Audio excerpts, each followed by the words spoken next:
자, 오늘 13장 마무리를 하겠습니다. 13장 16절부터 16절 666에 대해서 그가 모든 자, 곧 작은 자나 큰 자나 부자나 가난한 자나 자유인이나 종들에게 그 오른손에나 이마에 표를 받게 하고 누구든지 이 표를 가진 자 외에는 매매를 못하게 하니 이 표는 곧 짐승의 이름이나 이름의 수라. 지혜가 여기 있으니 총명한 자는 그 짐승의 수를 세어보라. 그것은 사람의 수니 그의 수는 666이니라. 네, 666에 대해서 오늘 이야기를 이제 하고 있습니다. 그런데 그 재미있는 것이 이제 일단 18절에 지혜가 여기 있으니 총명한 자는 그 짐승의 수를 세보라 하잖아요. 그러니까 일단 지혜가 있는 자, 그러니까 총명한 자만 이 짐승의 수 666에 대해서 알 수가 있다고 하는 거죠. 자, 그러면 누가 지혜로운 자냐, 누가 총명한 자냐라고 할 때 성경에서 말하는 지혜나 총명은 뭘 말하는 거죠? 기본적으로 그러니까 성경에서 말하는 지혜나 총명은 예를 들어서 십자가에 못 박힌 그리스도 그분만이 하나님의 지혜라고 하잖아요. 한번 얼른 읽어보면 고린도전서 1장을 보면 1장 18절 말씀에 십자가의 도가 멸망하는 자들에게는 미련한 것이요 구원을 받는 우리에게는 하나님의 능력이라. 그 다음 어디요? 1장 18절 고린도 후서? 전서. 네. 그 다음 말씀 보면 그렇던 바 내가 지혜 있는 자들의 지혜를 멸하고 총명한 자들의 총명을 폐하리라 하였으니 20절 지혜 있는 자가 어디 있느냐, 선비가 어디 있느냐, 이 세대의 변론가가 어디 있느냐. 하나님께서 이 세상의 지혜를 미련하게 하신 것이 아니냐. 일단 전제가 뭐냐면 인간의 지혜와 총명은 끝났어요. 왜? 하나님께서 이 세상의 지혜를 미련하게 하셨기 때문에. 그러니까 일단 인간의 지혜와 총명으로서는 하나님의 계시의 세계를 알 수 있나요, 없나요? 알 수가 없다는 거죠. 지혜 있는 자들의 지혜를 멸하고 총명을 폐했기 때문에. 그러니까 지혜를 멸하고 총명을 폐하신 하나님께서 인간의 지혜와 총명을 가지고 하나님의 계시의 세계를 알 수는 없게 막아놓으신 거죠. 그러니까 우리는 전제가 뭐냐면 인간의 지혜와 인간의 총명으로서는 하나님의 계시의 세계를 알 수 없다, 이해할 수 없다. 따라서 666이라고 하는 그 짐승의 그 숫자도 마찬가지로 인간의 지혜와 총명으로서는 알 수가 없다는 거죠. 그럼 그 뒤에 나온 말씀처럼 그렇게 인간의 지혜와 총명을 다 막아놓고 나서 그 다음에 뭐라고 했냐면은 21절 말씀에 하나님의 지혜에 있어서는 이 세상이 자기 지혜로 하나님을 알지 못함으로 하나님께서 전도에 미련한 것으로 믿는 자들을 구원하시길 기뻐하시도다. 네, 그러니까 전도에 미련한, 바꿔 말하면 하나님께서는 지금 인간의 모든 지혜와 총명을 다 막아버리고 이제 전도에 미련한 것으로 이제 구원하기를 기뻐하시는데 이 단서가 뭐죠? 단서가 전도는 어떤 전도는 미련한 것이다라고 하는 거죠. 그 말은 무슨 말인가면 하나님의 일방적인 선포에 의해서 구원되는 거지. 하나님의 일방적인 작업에 의해서 하나님의 일방 작업에 의해서만 계시의 세계를 알게 되고 계시의 세계에 접할 수가 있는 거지 인간 쪽에서의 모든 지혜와 총명으로는 하나님의 계시의 세계에 들어올 수 없다는 거죠. 그죠? 그러니까 참 이게 한편은 좀 자유로운 거예요. 어떻게 지혜로운 사람도 하나님의 세계를 알 수는 없는 거죠. 구원에 이를 수 없다고 하는 거죠. 그래서 그 다음 유대인은 표적을 구하고 헬라인은 지혜를 찾으나 그 다음 말씀 보면 우리는 십자가에 못 박힌 그리스도를 전하니 유대인에게는 거리끼는 것이요 이방인에게는 미련한 것이로되. 네, 오직 부르심을 받은 자들에게는 유대인이나 헬라인이나 그리스도는 하나님의 능력이 하나님의 지혜다. 따라서 그리스도만이 하나님의 능력이고 지혜라고 하는 거죠.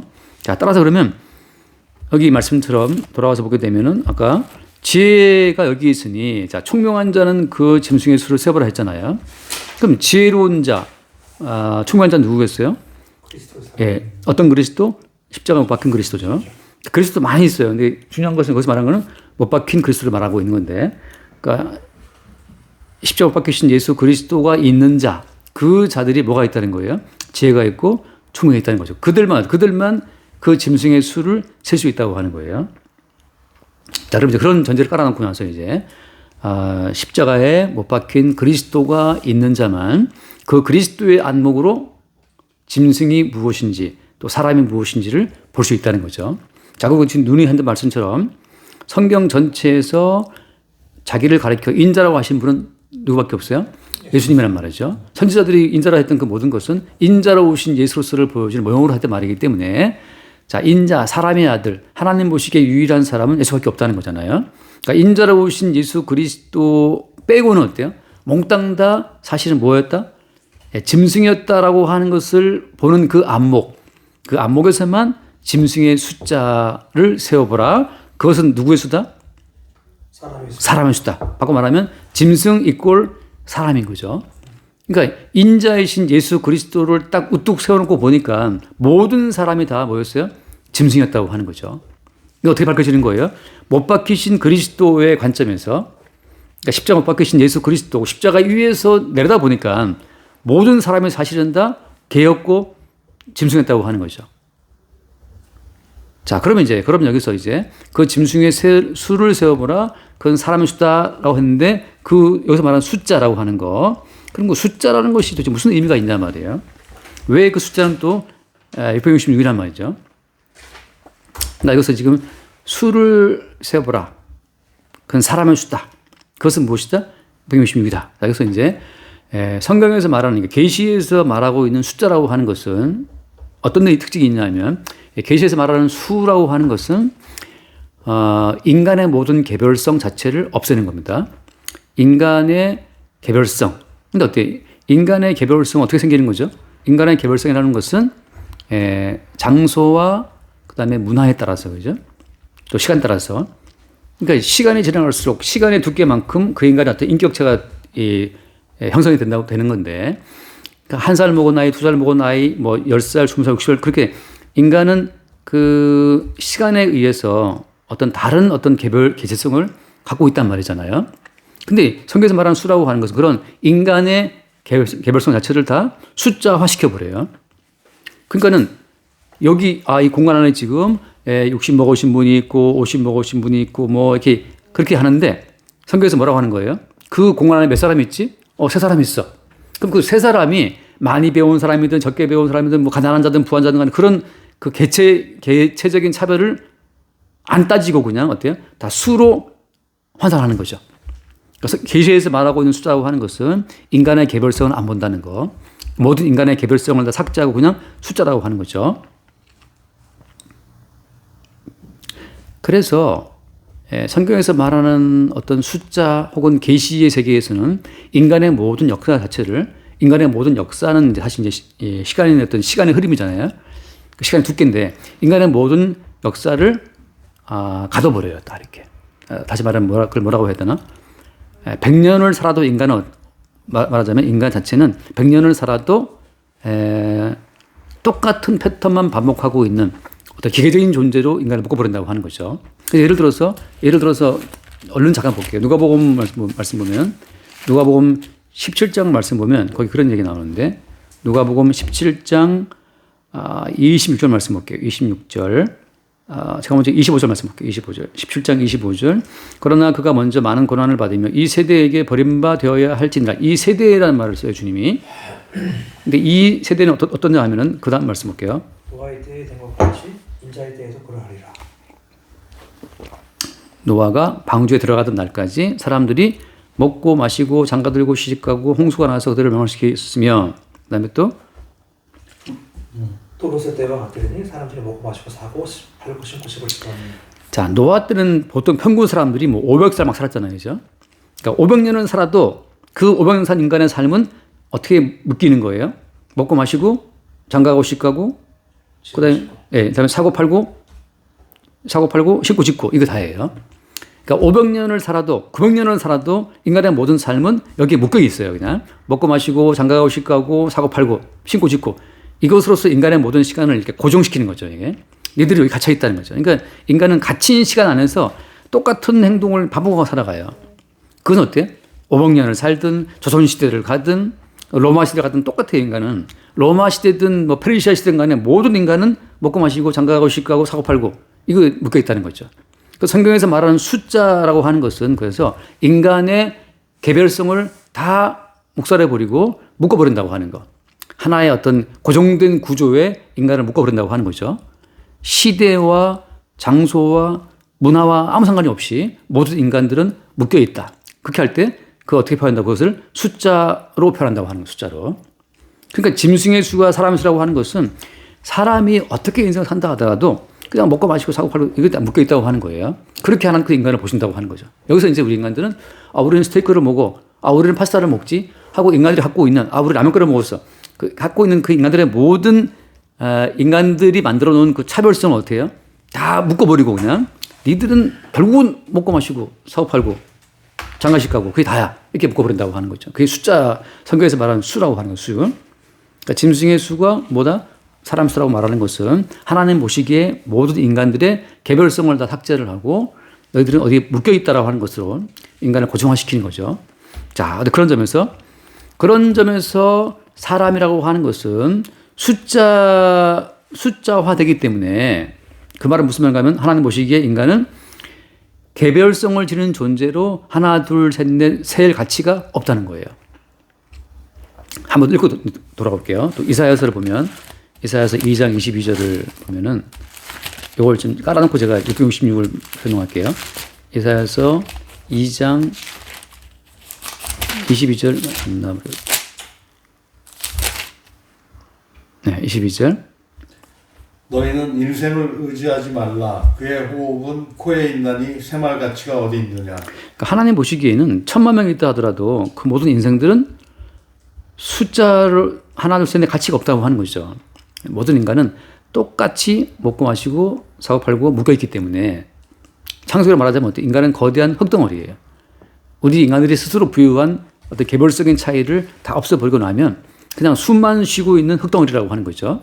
그 숨만 쉬는 흙덩어리들이 여러 가지 시대와 문화와 장소에 따라서 다양한 어떤 개별성, 그 차별성을 만들어내고 있지만 하나님 보시기에 그런 모든 차별성은 홍수로 한번 싹 쓸어버리면 코의 호흡에 한번 다 걷어가면 결국은 다 썩어지게 될 존재라고 하는 것으로 인간을 통합시키고 있는 거예요. 그래서 인간은 갇혀 있는 겁니다. 자, 그럼 인간이 어디에 갇혀 있냐면 돌아와서 보게 되면 자, 지혜가 여기 있다. 충만한 점 그 세어보라. 그게 어떤 거였어요? 그 수가 666이라고 하는 거죠. 그래서 6이 3개 있는데 666인데 666. 자, 인간을 주님이 어디에 가뒀냐 하면은 7에 이르지 못할 6에 주님이 가둬놓으신 거예요. 자, 7은 들어봤죠, 우리가. 지금 요한계시록 나오다시피 요한계시록은 777로 666을 때려 부수는 과정이에요. 자, 777은 뭐예요? 777은 7인 재앙이죠. 7인 뗄 때마다 이 땅에 어떤 재앙이 떨어지잖아요. 7 나팔 재앙. 다음에 또 7 대접 재앙. 그러니까 7인을 떼고 7 나팔을 불고 7 대접을 엎을 때마다 이 땅은 인간 자체가 공격을 받고 깨지는 어떤 과정이란 말이죠. 그러니까 7로 6을 때려 부수는 과정이 요한계시록인데 그래서 이제 7인, 7 나팔, 7 대접, 그 777로 인간의 그 바다에서 올라온 짐승, 땅에서 올라온 짐승, 그 짐승들한테 휘둘리고 있는 인간들, 그 모든 6의 존재들이 666이 심판을 받는 과정이라고 하는 거예요. 자, 그러면 여기서 앞에서 잠깐 봤지만 우리가 모든 인간들이 어디 갇혀 있다 지금? 6에. 네, 여기 갇혀 있죠. 근데 여기 갇혀 있다고 할 때 이 갇혀 있게 하시는 분이 누구예요? 주님이잖아요. 그죠? 그래서 잠깐 오늘 다시 보고 넘어올게요. 로마서 11장을 보면 로마서 11장 32절을 볼게요. 로마서 11장 32절을 보면은 하나님이 모든 사람을 순종하지 아니하는 가운데 가두어 두심은이라고 하잖아요. 하나님은 모든 인간들을 순종하지 않는데 가둬두신 거예요. 그러니까 하나님이 가둬놨는데 순종하지 못하도록 인간이 막 기어 나와서 순종하겠다 그러니까 그게 오히려 하나님께 대적하는 건데 여기서 인간으로 하여금 순종할 수 있어라고 계속 인간을 미혹하는 자는 누구예요? 이게 이제 마귀라고 하는 거죠. 근데 하나님께서는 가둬놨어요. 순종하지 않았는데 가두어 두심은 뭐 하려고? 모든 사람에게 긍휼을 베풀려 하심이로다. 여기서 이제 이겁니다. 자, 긍휼이라고 하는 것은 뭐냐면 긍휼이라고 하는 것은 7의 세계예요. 7의 세계. 긍휼은 7의 세계다. 근데 긍휼이 주어지기 위해서 먼저 뭐가 존재가 돼야 돼요? 그들이 갇혀 있어야 될 6이 반드시 따라와야 되는 거죠. 그래서 빠져나올 수 없는 6의 세계에 갇혀 있는 사람들만이 7의 세계에서 주어지는 긍휼이 무엇인지를 알게 돼요. 이게 다시 말하면 7의 긍휼에 들어간 자만이 6의 세계의 한계를 본다는 거죠. 7의 긍휼을 못 본 사람들은 육의 그 세계가 전부인 줄 알고 육의 세계에서 빠져나오기 위해서 뭐 치열한 노력을 다 하고 있는 거예요. 자, 우리가 알다시피 인간이 만들어진 때는 그 창조의 날 가운데서 몇 번째 날이었죠? 6번째. 예, 그렇죠. 여섯 번째 날. 인간은 6일째 만들어졌잖아요. 6일째. 그러니까 인간이 창조된 건 6일째였는데 창조가 되고 나서 인간이 처음 맞이한 날은 며칠째예요? 며칠이에요? 7일인데 그 7일날 하나님 뭐 하셨습니까? 안식했죠. 자, 바꿔 말하면 창조 세계에 인간이 기여한 것은 있어요, 없어요? 아무것도 없어요. 나싱이에요. 창조 세계에 뭐 첫날에 빛이 있었고 둘째 날에 뭐 묻이 드러났나요? 뭐 하늘에 궁창이 생겨났고 셋째 날에 뭐 묻이 드러나게 되고 넷째 날에 해달 별들이 생기고 그 모든 가운데에서 인간이 만든 것은 있다 없다? 아무것도 없어요. 인간은 그냥 창조되자마자 모든 혜택 가운데 존재했고 창조되자마자 맞이한 첫날이 하나님의 안식이었다고 하는 거죠. 그러니까 인간은 원래 창조되고 나서 처음 맞이한 날이 7의 안식이에요. 7의 안식. 7의 긍휼이라고 하는 거죠. 원래 창조의 원리 자체가 인간은 한 것이 아무것도 없이 하나님의 긍휼과 하나님의 안식에 하나님의 기쁨에 참여하는 것이 그게 원래 인간의 원리라고 하는 거예요. 그러니까 사람다운 사람은 원래 그래야 마땅하다는 거죠. 근데 육은 뭐예요?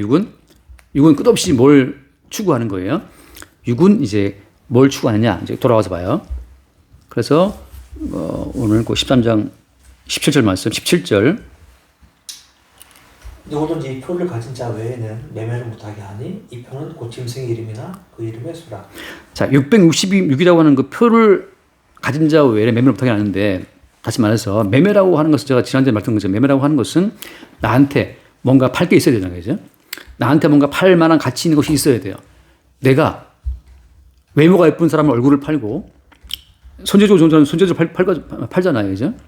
그러니까 아무튼 머리 좋은 사람은 머리 좋은 그 지식을 파는 거고 그러니까 학원 강사는 또 지식을 파는 거잖아요. 이렇게 또 말 잘하는 사람은 그 말의 어떤 말발을 파는 건데 그런 것처럼 아무튼 간에 모든 인간들은 자기의 존재 가치를 입증할 만한 뭔가를 갖고 그걸 파는 건데 그래서 이 모든 걸 판다라고 하는 것은 어때요? 나의 존재와 나의 행위로 나의 가치를 입증한다라고 하는 거잖아요. 그러니까 결국은 내 존재와 내 행위의 가치로 내 존재를 이어간다.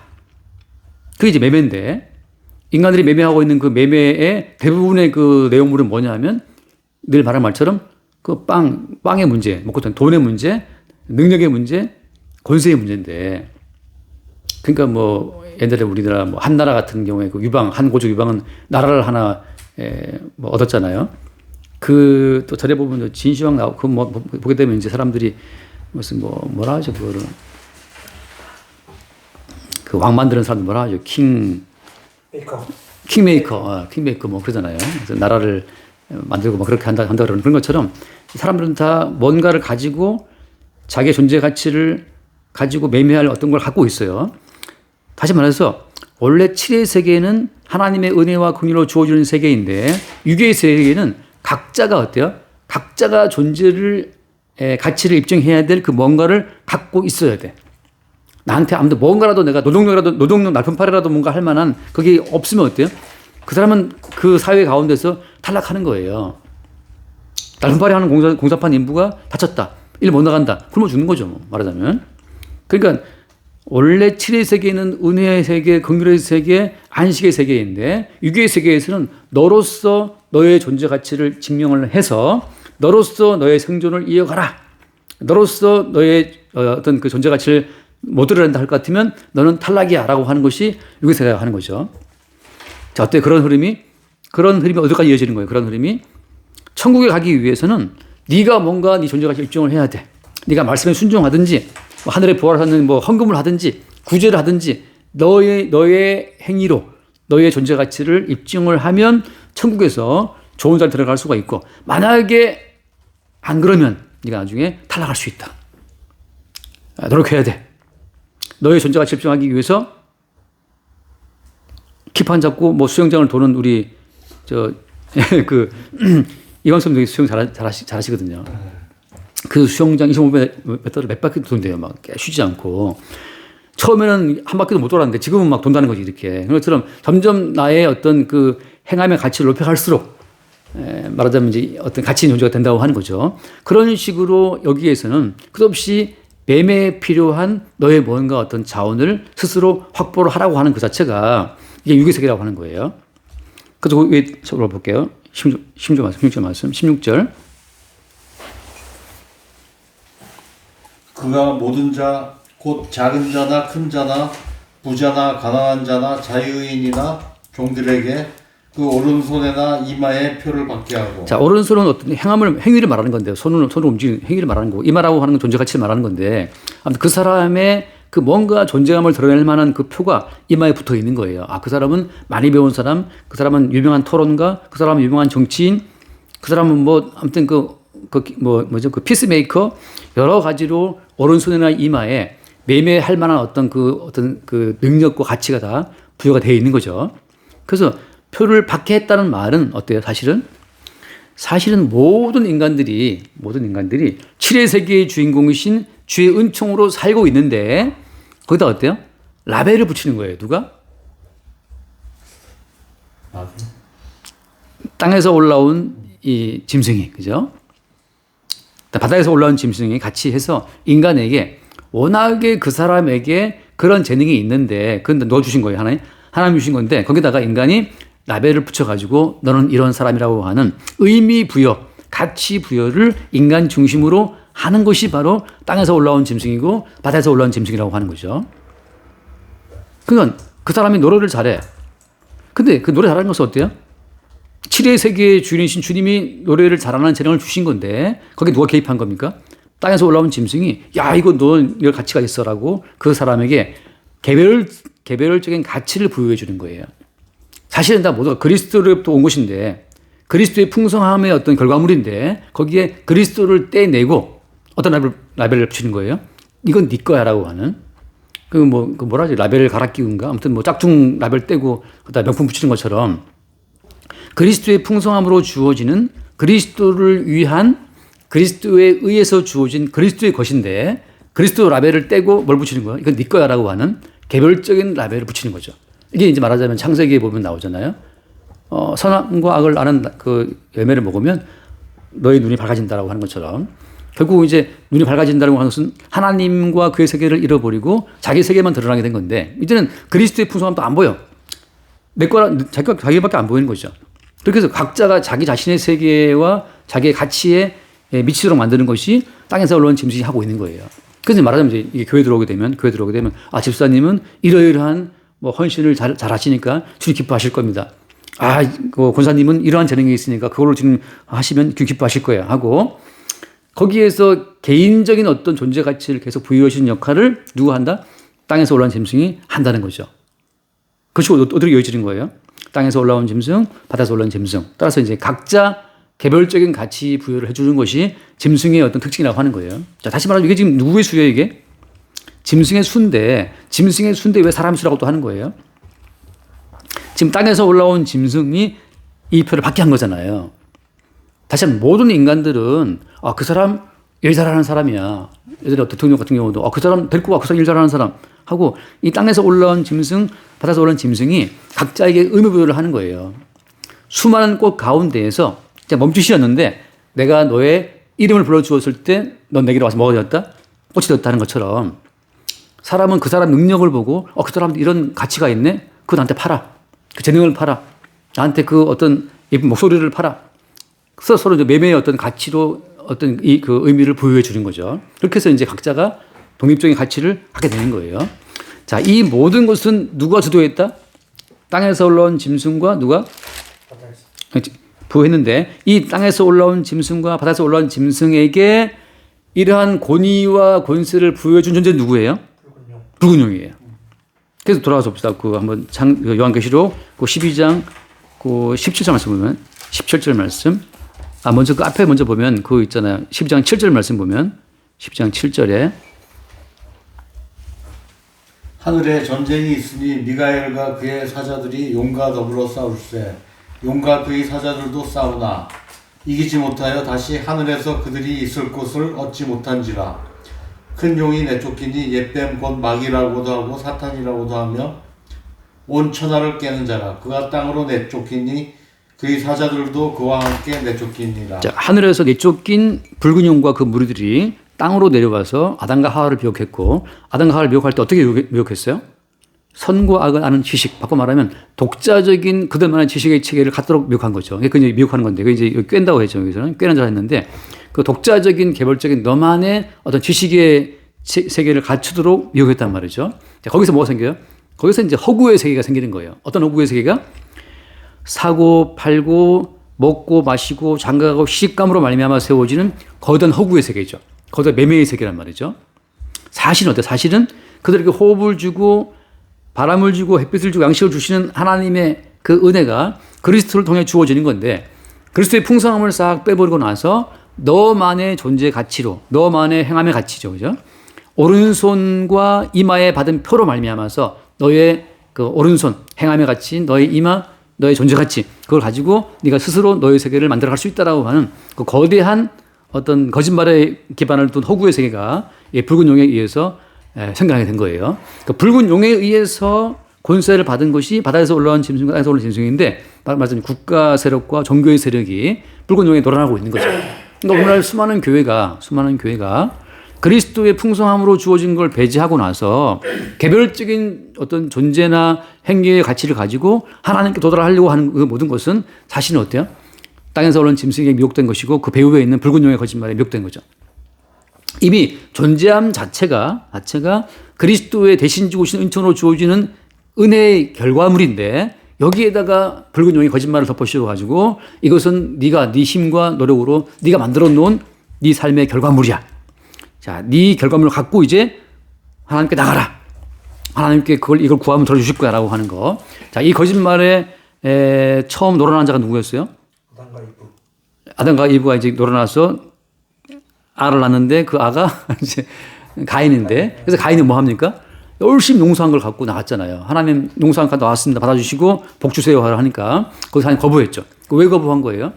가인의 이마와 가인의 손으로 만들어진 가인의 결과물이기 때문에 하나님이 거부하신 거예요. 왜? 모든 만물은 그리스도의 희생의 피로 주어지는 그리스도의 결과물이지 인간 결과물이 아니거든요. 왜? 가인으로 하여금 농사를 하게 하도록 하신 분도 그 주님인데, 가인은 자기 결과물로 갖고 나왔다고 하니까 주님께서 그걸 거부했단 말이에요. 바꿔 말하면 우리가 주님께 순종할 것이 있어요, 없어요?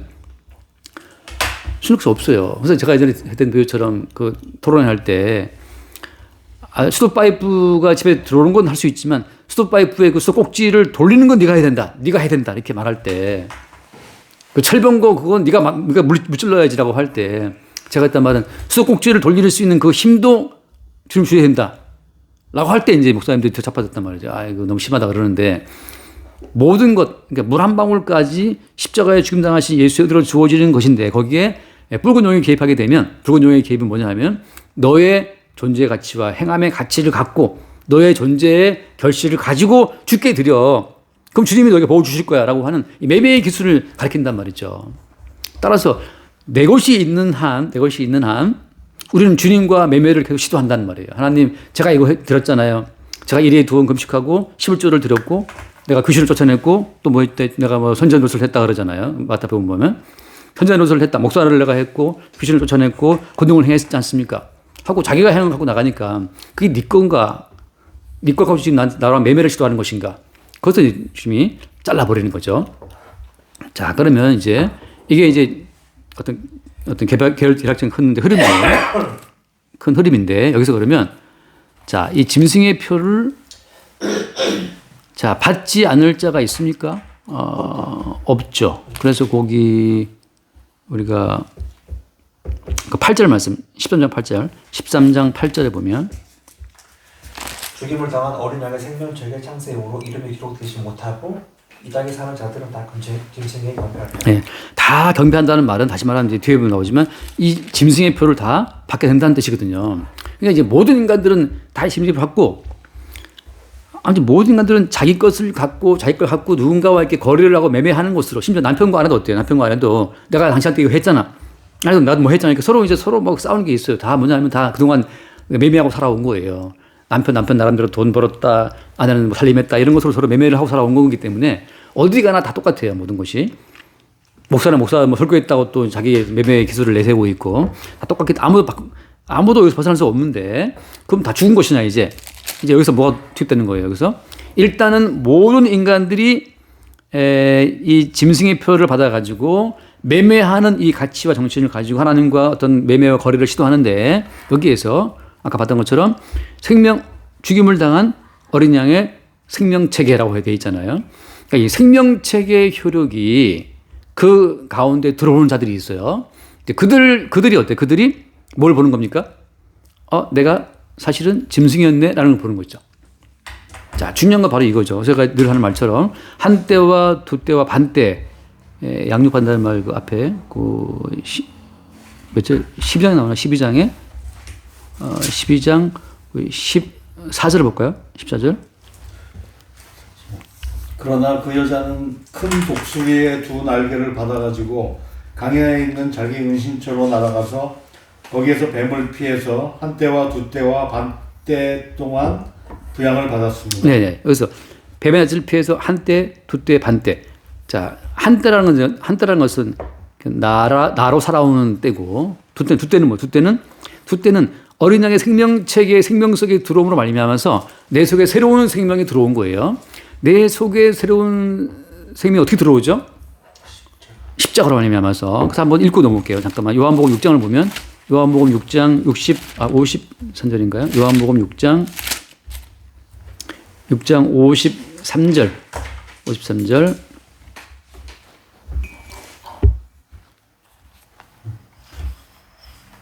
예수께서 이르시되 내가 진실로 진실로 너희에게 이르노니 인자의 살을 먹지 아니하고 인자의 피를 마시지 아니하면 너희 속에 생명이 없느니라. 내 살을 먹고 내 피를 마시는 자는 영생을 가졌고 마지막 날에 내가 그를 다시 살리리니 내 살은 참된 양식이요 내 피는 참된 음료로다. 내 살을 먹고 내 피를 마시는 자는 내 안에 거하고 나도 그의 안에 거하나. 네, 아멘. 그러니까 지금 예수님의 살과 예수님의 피가 들어올 때 누가 다 들어온다고 아버지도 함께 간다 하잖아요. 그러니까 예수님의 살과 피가 들어오는 자, 하늘에 있는 그 생명체계 생명성이라고 하는 것은 어린 양의 살과 어린 양 예수의 피가 들어옴으로 말미암아서 그 속에 생명이 들어온다는 거죠. 그래서 너희 속에 생명이 없다. 이 살을 먹지 않고 피를 마시지 않으면 생명이 없다라고 하잖아요. 그러니까 아예 다른 차원의 생명이 우리 속에 들어오는 거예요. 무엇으로? 예수로서의 살과 예수로서의 피로 아예 다른 차원의 생명이 어린 양의 생명이 따라 들어오는 거죠. 그러니까 이 짐승 같은 인간 속에 어린 양의 생명이 들어오니까 어때요? 그때부터 어때요? 두 때가 흘러가는 거예요. 하나는 어때요? 옛사람의 본성, 짐승 같은 본성, 모든 인간은 내 거로 챙기고 내 가치를 높이기 위해서 내 거로 다 소유한 다음에 내 가치를 가지고서 매매를 시도하려고 하는 짐승의 본능이 있고 여기에 어린 양의 살과 어린 양의 피가 들어옴으로 말미암아서 하늘의 생명이 들어온 자는 내가 이제 먹든지 마시든지 다 이것이 누구 것이다? 주의 은퇴라는 사실을 보게 되는 새로운 이제 때가 그쪽에 들어오는 거예요. 근데 사실은 어때요? 무슨 때가 더 먼저였어요? 한때 있었고 시간선을 볼 때는 그 두 때 가운데서는 뭐가 더 먼저였던 겁니까? 두 때 가운데서는 이미 창세 전에 그리스도 예수 안에서 택함과 예정을 입었기 때문에 원래는 그 예수로서의 살과 피로 사는 그 새로운 생명의 때가 사실은 먼저 있었고 그 새로운 생명의 그 참됨을 증거하기 위해서 역사 가운데 우리의 그 또 한 때가 첨가된 거예요. 그러니까 주님께서 야고보 내가 사랑했고 에서를 미워했다. 언제부터? 나기 전부터. 이미 어때? 이미 그렇게 그 인자의 때가 있었고 우리 개인적인 때가 함께 두 때가 흘러가고 있는데 그 두 때 가운데서는 먼저가 뭐였어요? 먼저가 어린 양의 생명의 때가 먼저였다고 하는 거죠. 이제 우리가 자연으로 살던 나의 한 때가 있었고 두 때가 있었고 또 뭐가 있어요? 반 때가 있는데 순서는 그 반 때에 의해서 비로소 이 두 때가 보이는 겁니다. 이 반 때라는 것은 계시의 시간을 말하는 거예요. 계시의 그 때에서 우리 가운데 성령으로 침투해 들어올 때마다 우리는 우리의 그 두 개의 자아가 분리되면서 두 때가 오고 있다는 사실을 보게 되는 거죠. 그러니까 이제 그렇잖아요. 예레미야도 보면 나오지만 성전을 다 지었는데 예레미야가 무슨 말을 해요? 이 성전이 여호와의 성전이라는 거짓말을 믿지 말라고 그런다고 하죠. 환장을 노리신 거냐? 성전 분명히 있는데 솔로몬이 지어놨는데 예레미야 말하기를 아니라는 거죠 이게. 그럼 이게 뭐예요 이게? 이게 한 때와 두 때예요. 성전이 있는데 성전 가운데에서 그들이 말하자면 이제 사람의 거래, 짐승의 거래를 한 거예요. 무슨 정성을 가지고 와서 하나님 받으시고 복 주시고 하는 이 매매를 시도하니까 예수님 때요. 예수님이 녹분 갖고 상 엎으면서 장사하는 집이라고 하면서 예수님이 책망했잖아요. 요한복음에 나오지만. 그러니까 이미 그때부터 어때요? 성전 자체가 장사하는 집이었어요. 뭐로 가지고? 가인처럼 내 거 가지고 와갖고 내가 이렇게 금식하고 헌신하고 기도하니 주님 받으시고 복 주세요 하니까 매매를 시도하는 거란 말이죠. 그러니까 예레미야 보니까 이건 성전이 아니야 하고 그때부터 이미 보이는 성전 한때 이건 아니야 라고 한 두 때 성전은 하늘에 있어. 하늘에 있는 성전과 땅에서 두 때. 근데 언제 어떻게 알았어요 예레미야가? 반때의 계시가 주어지니까 아는 거죠. 실제로 확 아는 거예요. 이건 교회가 아니고 완전히 이건 무슨 장사꾼 집단이네 이게. 다들 나와가지고 뭐 기도 더 많이 하고 뭐 헌신했고 또 헌금했고 하는 그거 가지고 주님 앞에 복 달라고 요구하고 있으니까 지금 가인과 같은 제사로 하나님과 거래를 시도하고 있단 말이죠. 그런 흐름이 있다는 거죠. 자, 그런 흐름 가운데 있다 보니까 무슨 일이 벌어지냐면 이제 그래서 잠깐 얼른 볼게요. 하박국을 잠깐 하박국서를 보면 하박국 그 3장을 보면 그 두 때 가운데에서 이제 반때가 왔을 때 그때 그 나타난 현상이 하나 있어요. 하박국 3장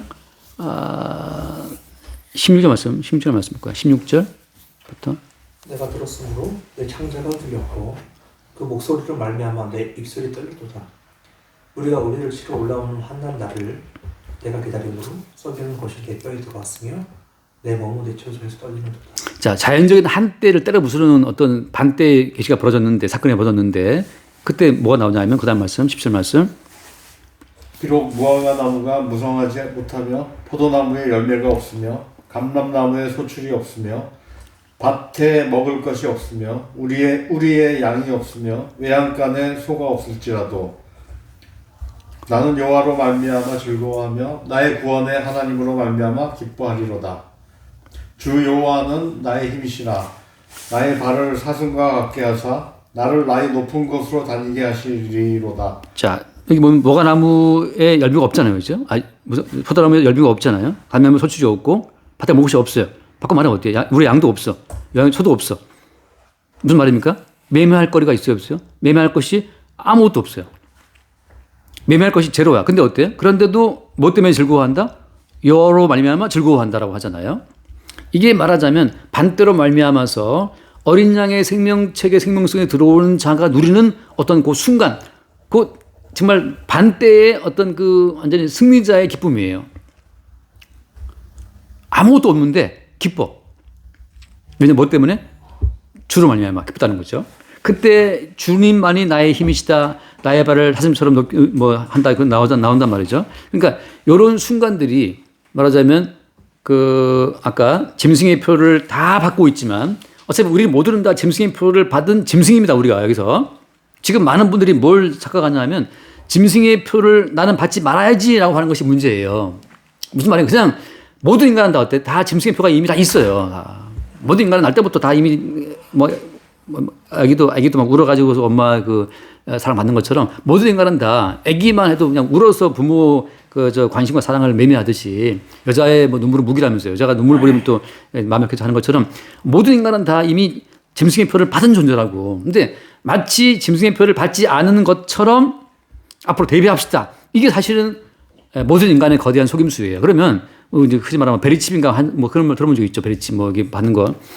만약에 베리칩을 안 받은 사람은 어때요? 베리칩을 안 받은 자기의 깡닭으로 자기의 의지로 또 하나님과 매매를 시도한다니까요. 하나님 저희가 안 받았습니다. 잘했죠 하고 그 자체가 어때요? 또다시 매매하고 이미 짐승의 표 받은 인간의 모습이라고 하는 거예요. 따라서 모든 인간은 이미 666이라는 그 표 하나님의 안식에 들어갈 수 없는 유괴의 저주에 갇힌 존재예요. 그냥. 근데 어때요? 여기서 유괴의 세계에서는 실로 들어갈 수가 있다 없다? 실로 못 들어갑니다. 그냥 어때? 7의 세계에 계신 분이 생명책의 그 생명성으로 우리 가운데 침투에 들어올 때만 7에 계신 세계에 계신 그분이 7의 안식을 공급할 때만 어때요? 그때 벌써 우리는 두 때 7이 들어오니까 6이 보이는 거예요. 그래서 우리가 하잖아요. 인자는 무엇이다? 인자는 안식일에 뭐라? 인자는 안식일에 주인이다. 주인. 그 말은 무슨 말입니까? 이제 율법처럼 안식일을 지켜서 안식이 아니고 안식일의 주인이신 주님이 안식을 줘야 안식이 있는 거예요. 그러니까 주님이 생명을 줘야 생명이 있는 거고 6의 세계에서 아무리 애를 써도 7의 세계에 들어갈 수 없다. 7의 세계에 계신 주님이 우리 가운데 육의 세계를 때려 부수면서 일곱 인으로 나팔로 때려 부수면서 치의 안식을 줄 때만 안식이 있는 거죠. 그래서 660이라는 것은 이미 어때? 이미 모든 인간들이 666에 이미 표를 다 받았다, 다 받고 있고 다 그 속에 다 살고 있어요. 새삼스럽게 뭐 나는 받지 말아야지 아니고 이미 받고 있다니까. 660표를 안 받으려고 애쓰고 있는 것 자체가 이미 어때요? 나는 안 받아서 660표를 안 받은 나의 순수한 믿음으로 하나님과 거래해서 복 받아야지라고 하는 이미 벌써 매매에 들어가 있는 거예요. 우리 속편하게 생각합시다. 이미 우리는 다 660표를 다 받았다 이미 받았어요. 받았는데 어때요? 아까 하박국처럼 중간중간 반대의 계시가 주어지니까 7회 세계에서 오신 분이 우리 가운데 안식과 생명을 부어주신 그때 화다짝 깨어나가지고 아 이게 아니었구나. 내가 가지고 있는 그 짐승의 매매의 어떤 그 재료를 하려고 했던 것이고 이미 완전한 안식과 평안은 자체는 주님이 주시는 거였네를 그때 아는 거죠. 자 이런 흐름 가운데서 이제 뭐가 따라오냐 이거 40분 넘었다 벌써. 예. 그래서 봤던 것처럼 우리가 요한복음 잠깐 16장만 요한복음 16장 33절 말씀 끝에 33절 이것을 너희에게 이르는 것은 너희로 내 안에서 평안을 누리게 하려 함이라. 세상에서는 너희가 환난을 당하나 담대하라. 내가 세상을 이기었노라. 예, 환난이라는 것은 다른 거 아니에요. 예수 그리스도의 복음 때문에 당한 환난이거든요. 근데 어떤 복음이냐면 예수님이 십자가의 피를 죽으심으로 다 이루었다. 네가 할 것이 없어. 너는 그냥 육의 세계에 갇혀 있는 것이고 너는 그냥 666의 표를 받아가지고 그것으로 그냥 존재 가치를 위해서 살아가는 자에 불과한 것이고 내가 다 이루었기 때문에 내가 다 성취하고 이룬 그것을 너에게 공급을 할게 하고 그 인간의 행위의 모든 것을 죄로 규정하고 예수님의 십자가만을 증거한 것 때문에 받는 환난이라고 하는 거죠. 마찬가지입니다. 인생을 살아갈 때 주님은 다 이루어서 이미 7회 세계의 안식을 공급하시고 있는데 나는 왜 이 땅을 지나가면서 이 고통을 당하고 있나라고 할 때 그 잠깐씩 7회 안식을 내가 놓쳐버리고 육으로 상상하는 그 허구의 안식을 추구할 때 느끼는 고통이 있어요. 주님께서 그 환상을 늘 깨뜨리신단 말이죠. 허구를 깨뜨리실 때 다가오는 어떤 고통, 그 정도 고통밖에 없는 거예요, 우리한테는. 그 앞에 한번 말씀 볼게요. 그 15장, 요한복음 15장, 그 18절 말씀. 세상에 너희보다 먼저 나를 미워한 줄을 알라. 그 다음. 너희가 세상에 속하였으면 세상이 자기의 것을 사랑할 것이나 너희는 세상에 속한 자가 아니요 도리어 내가 너희를 세상에서 택하였기 때문에 세상이 너희를 미워하느니라. 네. 결국 그리스도 예수의 택하심을 입은 상태. 그래서 이미 7회 세계에서 주어지는 그 안식과 평강과 생명이 무엇인지를 아는 자. 아, 영생이라는 것은 내 힘과 노력으로 얻는 것이 아니고 7회 세계에서 다 이루신 그분이 주셔서 얻는 거구나. 그러니까 누가 구원을 받아요? 7회 세계에서 오신 주님이 구원을 주셔야 받는 거지. 내가 노력한다고 6회 세계에서 노력한다고 구원 됩니까? 그거 다 속이는 거란 말이죠. 네가 뭘 팔아야 주님이 영생을 주실까? 네가 뭐 어떤 걸 갖고 나가야 주님이 영생을 주실까? 6회 세계에서는 뭘 갖고 나가도 주님과 거래가 안 됩니다. 다 썩어지고 심판 대상밖에 없어요. 매매가 안 되는데 자꾸 너의 정성과 헌신과 뭐 너의 열정으로 어쩌고 그 자체는 다 속이는 거란 말이죠. 어떤 것도 매매가 안 끝나 6의 세계예요. 매매 대상은. 그럼 은혜는 뭐냐? 그냥 주님께서 택하시고 주님께서 이루신 것을 그냥 공급하시고 다 주님 주신 것 속에 안식과 생명과 평안과 구원은 다 들어가 있는 거예요. 하나님 거 마칩시다. 그래서 고린도전서 1장 이거 오늘 최장 40부분 넘어가겠다. 고린도전서 1장에 29절 말씀 29절 앞에다 띄고 29절 죄도 하나님 앞에서 자랑하지 못하게 하려 하심이라. 너희는 하나님으로부터 나와서 그리스도 예수 안에 있고 이건 예수는 하나님으로부터 나와서 우리에게 지혜와 의로움과 거룩함과 구원함이 되셨으니 기록된 바 자랑하는 자는 주 안에서 자랑하라 함과 같게 하려 함이라. 우리 육체 가운데 자랑할 것이 있어요 없어요? 아무도 없어요. 모든 건 다 주님 거예요. 그 말씀 지혜와 의로움과 거룩함과 구원함과 이 모든 건 다 주님 거기 때문에 주님만 자랑하는 거지. 여기에 내가 어떤 숟가락 얹을 팀이 있다 없다는 거죠. 666에서는 숟가락 얹을 만한 뭔가 그 매매 거래할 만한 그 재료를 준비하라고 자꾸 그러는데 우리한테는 숟가락 얹을 만한 그런 매매거리가 없어요. 다 쓰레기인데 뭘 쓰레기 놓고 주님께 뭘 요구합니까? 네가 행하는 행함 예수가 다 행했어. 네가 지킨 말씀 예수가 다 행했어. 예수가 지킨 말씀은 진짜 벽이지만 네가 지킨 그 모든 말씀은 너무 허술해. 네 순도 100%가 아니야. 예수님이 한 것만 100%고 네가 한 것은 구멍 숭숭 뚫린 아주 그냥 뭐 헌금 하나 해도 아까운 마음 반하고 뭐 섞인 마음이기 때문에 다 불순물이란 말이죠. 구정물인데 그걸로 무슨 매매를 하라고 자꾸 속이고 있으니 땅에서 올라온 짐승이 우리를 미혹하고 있는 거예요. 그래서 모든 인간은 666%를 이미 받고 있는 상태고 오직 생명세계에 속한 그분의 은총으로만 우리 가운데 7의 세계에서 완성해 놓으신 주님의 완성된 풍성함이 그냥 주어지는 것이다. 그것을 어때요? 하박국처럼 어떤 순간에 버뜩 알게 될 때, 바람처럼 성령 역사를 말미암아서 알게 될 때, 그때 우리가 갖고 있는 이 쓰레기 같은 육의 세계의 그 허접한 것들을 부정하게 되고 주님 주신 100%의 순전한 것을 찬송하게 되는 그 상황, 예배의 순간에 들어간다고 하는 거죠. 그거 잡식하겠습니다. 주님 감사합니다. 모든 인간의 실체가 짐승의 표를 받고 자기 존재 가치를 매매하는 그런 매매자로 살고 있음을 주님 고백합니다.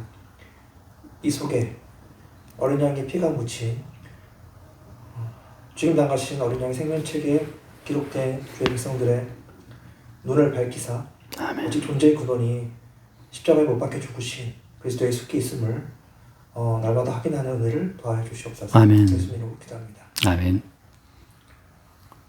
그냥 감사만 하시죠. 네, 감사합니다 하나님. 오늘 말씀을 통해서 우리가 우리로서 우리의 존재 가치를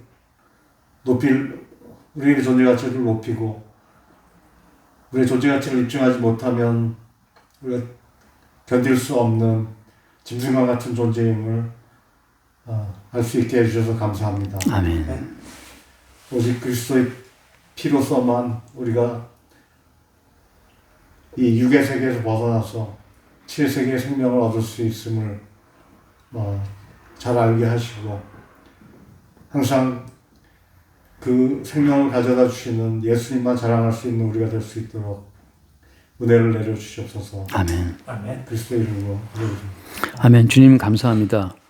육의 세계의 한계를 성령으로 알게 하시고 7의 세계에 예수께서 이뤄놓으신 7의 세계의 완전함의 빛으로 우리 세계의 불완전한 육의 세계의 실상을 보게 하시니 감사합니다.